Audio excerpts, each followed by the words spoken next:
राधे राधे। राधा रानी की कृपा आप सब पर बनी रहे। जय माता दी। आज हम दुर्गा सप्तशती का चौथा अध्याय सुनेंगे। आप चौथा अध्याय सुनने से पहले दुर्गा कवच, अर्गला स्रोत और कीलक जरूर सुने। उसका वीडियो डिस्क्रिप्शन बॉक्स में मिल जाएगा। तो चलिए हम अध्याय सुनते हैं। इंद्र आदि देवताओं द्वारा देवी की स्तुति। ध्यान। जया नाम वाली दुर्गा देवी का ध्यान करें। उनके श्री अंगों की आभा काले मेघ के समान है। वे अपने कटाक्षों से शत्रु समूह को भय प्रदान करती हैं। उनके मस्तक पर आबाद चंद्रमा की रेखा शोभा पाती है। वे अपने हाथों में शंख, चक्र, कृपाण और त्रिशूल धारण करती हैं। उनके 3 नेत्र हैं। वे सिंह के कंधे पर चढ़ी हुई और अपने तेज से तीनों लोकों को परिपूर्ण कर रही है। इस प्रकार देवी का ध्यान करके चौथा अध्याय प्रारंभ करें। ऋषि कहने लगे, अत्यंत पराक्रमी दुरात्मा महिषासुर तथा उसकी सेना के देवी के हाथों मारे जाने पर इंद्र आदि देवता प्रणाम के लिए गर्दन तथा कंधे झुकाकर उन भगवती दुर्गा की उत्तम वाणी द्वारा स्तुति करने लगे।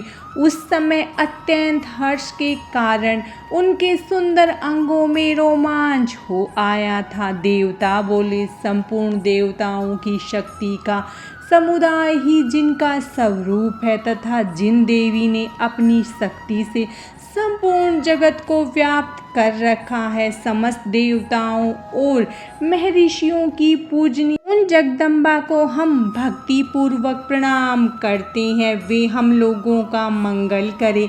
जिनके अनुपम प्रभाव और बल का वर्णन करने में भगवान शेषनाग, ब्रह्मा जी तथा महादेव जी भी समर्थ नहीं है। वे भगवती चंडिका संपूर्ण जगत का पालन एवं भय का नाश करने का विचार करे। जो पुण्य आत्माओं के घरों में स्वयं ही लक्ष्मी रूप से, पापियों के यहाँ दरिद्रता रूप से, शुद्ध अंतःकरण वाले पुरुषों के हृदय में बुद्धि रूप से, सत्पुरुषों में श्रद्धा रूप से और कुलीन मनुष्यों में लज्जा रूप से निवास करती हैं, उन आप भगवती दुर्गा को हम प्रणाम करते हैं। हे देवी, आप संपूर्ण विश्व का पालन कीजिए। मातेश्वरी, आपके इस अचिंत्य रूप का, असुरों का नाश करने वाले भारी पराक्रम का तथा समस्त देवताओं और दैत्यों के समक्ष युद्ध में प्रकट किए हुए आपके अद्भुत चरित्रों का वर्णन हम किस प्रकार कर सकते हैं। आप संपूर्ण जगत की उत्पत्ति का कारण है। आप में सत्वगुण, रजोगुण और तमोगुण, ये तीनों गुण मौजूद हैं। हम तो क्या, भगवान विष्णु और भगवान महादेव आदि देवता भी आपका पार नहीं पा सकते। आप ही सबका आश्रय है। यह समस्त जगत आपका अंशभूत है, क्योंकि आप सबकी आदिभूता अव्यकृता प्रकृति है। हे देवी, संपूर्ण यज्ञों में जिसके उच्चारण से सब देवता तृप्त होते हैं, वह स्वाहा आप ही हैं। पितरों की भी तृप्ति का कारण आप ही हैं। अतएव सब लोग आपको स्वधा भी कहते हैं। हे देवी, जो मोक्ष की प्राप्ति का साधन है, अचिंत्य महाव्रत स्वरूपा है। समस्त दोषों से रहित जितेंद्रिय तत्व को ही सार वस्तु मानने वाले तथा मोक्ष की अभिलाषा रखने वाले मुनिजन जिसका अभ्यास करते हैं, वह भगवती पराविद्या आप ही हैं। आप शब्द स्वरूपा परम पवित्र ऋग्वेद, यजुर्वेद तथा उद्गीत के पदों के पाठ से युक्त सामवेद का भी आधार आप ही हैं। आप देवी वेद त्रयी देवी हो। आप 6 ऐश्वर्यों से संपन्न भगवती हैं। इस विश्व की उत्पत्ति एवं पालन के लिए आप ही वार्ता हो। संपूर्ण जगत की घोर पीड़ा का नाश करने वाली आप ही हैं। हे देवी, समस्त शास्त्रों का ज्ञान कराने वाली मेधा शक्ति आप ही है। दुर्गम भवसागर से पार उतारने वाली नौका रूप दुर्गा देवी भी आप ही हैं। आपकी कहीं भी आसक्ति नहीं है। कैटभ के शत्रु भगवान विष्णु के वक्षस्थल में एकमात्र निवास करने वाली भगवती लक्ष्मी तथा चंद्रमा को मस्तक पर धारण करने वाले भगवान शंकर द्वारा सम्मानित गौरी देवी भी आप ही हैं। आपका मुख मंद मुस्कान से सुशोभित निर्मल पूर्ण चंद्रमा के बिंब का अनुकरण करने वाला और उत्तम स्वर्ण से भी अधिक कांति से कमनीय है। तो भी उसे देखकर महिषासुर को क्रोध हुआ और सहसा उसने उस पर प्रहार कर दिया। यह बड़े आश्चर्य की बात है देवी। वही मुख जब क्रोध से युक्त होने पर उदय काल के चंद्रमा की भांति लाल और तनी हुई बोहों के कारण विकराल हो उठा। तब उसे देखकर जो महिषासुर के प्राण तुरंत ही निकल गए। यह उससे भी बढ़कर आश्चर्य की बात है, क्योंकि क्रोध में भरे हुए यमराज को देखकर भला कौन जीवित रह सकता है। हे देवी, आप प्रसन्न हो। आपके प्रसन्न होने पर जगत उन्नति करता है और क्रोध में भर जाने पर आप तत्काल ही कितने कुलों का सर्वनाश कर डालती हैं। यह बात भी अनुभव में आई है, क्योंकि महिषासुर की यह विशाल सेना क्षण भर में आपके कोप से नष्ट हो गई। सदा अभुदय प्रदान करने वाली आप जिन पर प्रसन्न रहती हैं वे ही आदर पाते हैं। उन्हीं को धन और यश मिलता है।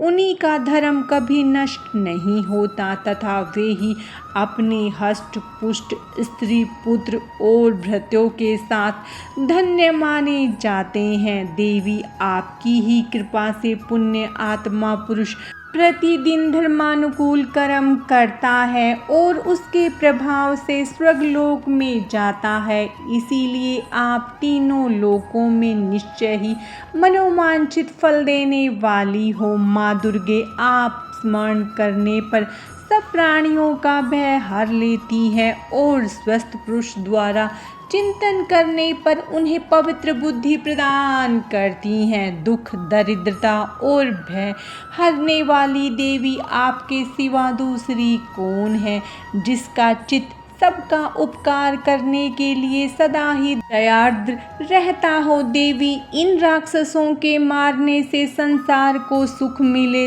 तथा ये राक्षस चिरकाल तक नरक में रहने के लिए भले ही पाप करते रहे हों, इस समय संग्राम में मृत्यु को प्राप्त होकर स्वर्गलोक में जाएं। निश्चय ही यही सोचकर आप शत्रुओं का वध करती हैं। आप शत्रुओं पर शस्त्रों का प्रहार क्यों करती हैं? समस्त असुरों को दृष्टिपात मात्र से ही भस्म क्यों नहीं कर देती? इसमें एक रहस्य है। ये शत्रु भी हमारे शस्त्रों से पवित्र होकर उत्तम लोक में जाएं। इस प्रकार उनके प्रति भी आपका विचार अत्यंत उत्तम रहता है। खड्ग के तेज पुंज की भयंकर दीप्ति से तथा आपके त्रिशूल के अग्रभाग की घनीभूत प्रभा से चौंधिया कर जो असुरों की आंखें फूट नहीं गई, उसमें कारण यही था कि वे आपके चंद्रमा जैसे सुंदर मुख का दर्शन करने में लगे रहते थे। अस्त्रों की ओर उनकी दृष्टि नहीं जाती। देवी, आपका शील स्वभाव दुराचारियों के दुष्स्वभाव दूर करने वाला है। साथ ही यह रूप ऐसा है जो कभी चिंतन में भी नहीं आ सकता है और जिसकी कभी दूसरों से तुलना भी नहीं हो सकती तथा आपका बल और पराक्रम तो उन दैत्यों का भी नाश करने वाला है जो कभी देवताओं के पराक्रम को भी नष्ट कर चुके थे। इस प्रकार आपने शत्रुओं पर भी अपनी दया ही प्रकट की है। हे वरदायिनी देवी, आपके इस पराक्रम की किसके साथ तुलना हो सकती है तथा शत्रुओं को भय देने वाला एवं अत्यंत मनोहर ऐसा रूप भी आपके सिवा और कहाँ है। हृदय में कृपा और युद्ध में निष्ठुरता, ये दोनों बातें तीनों लोकों के भीतर केवल आप में ही देखी गई हैं। मातेश्वरी, आपने शत्रुओं का नाश करके इस समस्त त्रिलोकी की रक्षा की है। उन दैत्यों को भी रणभूमि में मारकर स्वर्ग में पहुंचाया है तथा उन दैत्यों से हमें डर बना रहता था उस भय को भी दूर किया है। आपको हमारा नमस्कार है। देवी, आप शूल से हमारी रक्षा करें। अंबिका, आप खड्ग से भी हमारी रक्षा करें। घंटा की ध्वनि और धनुष की टंकार से भी हम लोगों की रक्षा करें। चंडिके, पूर्व, पश्चिम और दक्षिण दिशा में आप हमारी रक्षा करें तथा ईश्वरी, अपने त्रिशूल को घुमाकर उत्तर दिशा में भी हमारी रक्षा कीजिए। तीनों लोकों में आपके जो परम सुंदर एवं अत्यंत भयंकर रूप विचरते रहते हैं, उनके द्वारा भी आप हमारी तथा इस संसार की रक्षा करें। हे अंबिके, आपके हाथों में शोभा पाने वाले खड्ग, शूल और गदा आदि जो जो अस्त्र हैं, उन सब के द्वारा आप सब प्रकार से हम लोगों की रक्षा कीजिए। ऋषि बोले, इस प्रकार जब देवताओं ने देवी दुर्गा की स्तुति की और नंदनवन के दिव्य पुष्पों एवं गंध, चंदन आदि के द्वारा उनका पूजन किया, फिर सबने मिलकर जब भक्ति पूर्वक दिव्य धूपों की सुगंध निवेदन की और प्रणाम करने लगे, तब देवी प्रसन्न होकर देवताओं से कहने लगी, देवताओं, तुम सब लोग मुझसे जिस वस्तु की अभिलाषा रखते हो उसका वर मांग लो। देवता बोले, हे भगवती, आपने हमारी सब कामनाएं पूर्ण कर दी है। अब मांगने को कुछ भी बाकी नहीं है, क्योंकि हमारे इस परम शत्रु महिषासुर को आपने मार ही दिया है।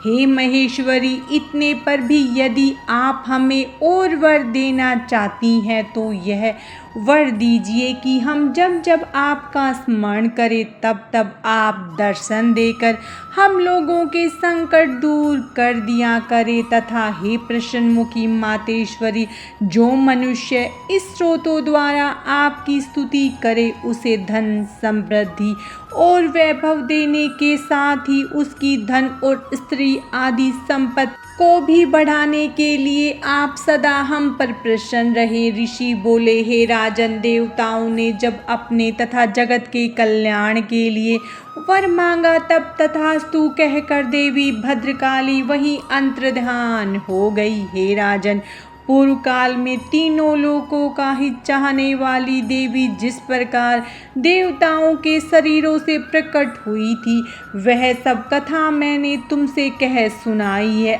अब पुनः देवताओं का उपकार करने वाली वे देवी दुष्ट दैत्यों तथा शुंभ निशुंभ का वध करने एवं तीनों लोकों की रक्षा करने के लिए गौरी देवी के शरीर से जिस प्रकार प्रकट हुई थी, वह प्रसंग ध्यान से सुनो। दुर्गा सप्तशती का चौथा अध्याय पूरा हुआ।